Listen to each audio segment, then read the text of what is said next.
religious leaders, authorities, my brothers and sisters. Good morning. I'd like to thank the organization for having me. It's a great privilege to be part of this important event. I won't say the name of the event, full name, because I only have 5 minutes.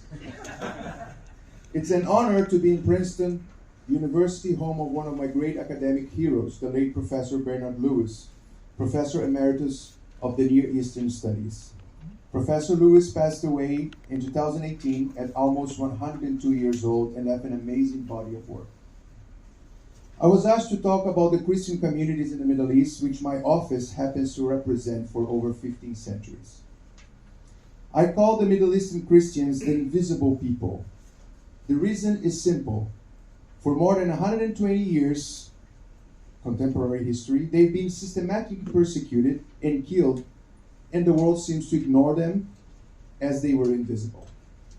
The persecution made my family escape from Mount Lebanon, part of Syria and under the Ottoman rule back then, over a century ago, going to exile in Brazil, leaving all their possessions behind. Even after the barbaric Jewish Holocaust, when people became apparently more sensitive to this kind of calamity, almost nothing was done to protect the invisible people. Less than a century ago, Christians were 20% of the Middle Eastern population. Today, the estimation is 3%. Sadly, if we combine all the available statistics, we reach 0% of Christian populations in the Middle East in less than 3 decades. That's not considering catastrophic events like the appearance of ISIS, armed conflicts, etc. How may we prevent that from happening? First and foremost, we have to identify the problems. The first is the lack of identity that the Middle Eastern Christians have to this date. There's not even a term that is universally agreed to collectively define us. That's a major problem. The second is representation.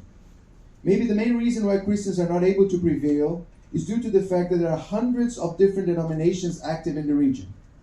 That certainly gives a lack of cohesion and representativeness to the Christian faithful. The Holy See has control over 22 denominations that compose the congregation of Oriental churches, plus the Latin Rite, so is 23. Not mentioning the Coptic Church, the several denominations of Greek and Armenian Orthodox, and the Evangelical churches. Therefore, the Middle Eastern Christians are weak for the lack of denomination, identity, and hence representation.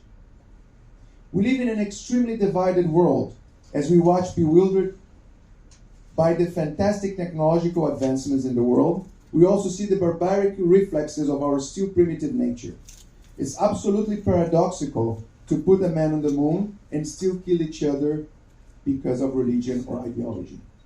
Today, an opinion became a simple emotional reaction of adoption or rejection, depending on where you are positioning yourself ideologically or religiously, instead of a judgment based on facts and evidence. We are more and more losing one of the most important things that makes us humans, empathy. If you ask me, one of the major problems with the Christians in the Middle East is the lack of empathy, not only from other religions, but also from Western Christians themselves. We can see a flagrant example of lack of empathy during this terrible conflict in Gaza. Both sides refuse to recognize the equal value of human innocent lives. We need a radical strategy, a global major movement to save Christianity in the Middle East.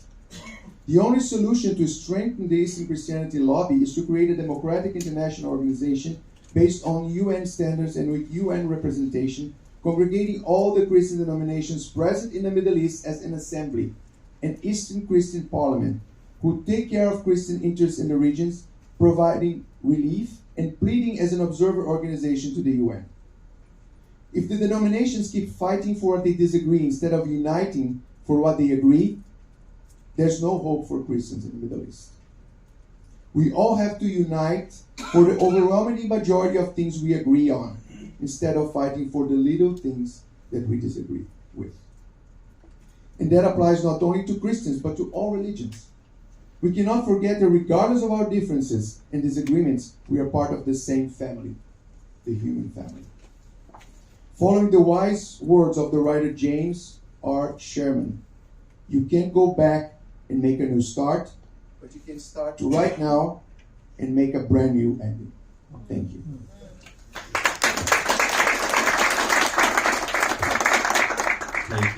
Thank you very much, Your Royal Highness, Prince Gharios. We have an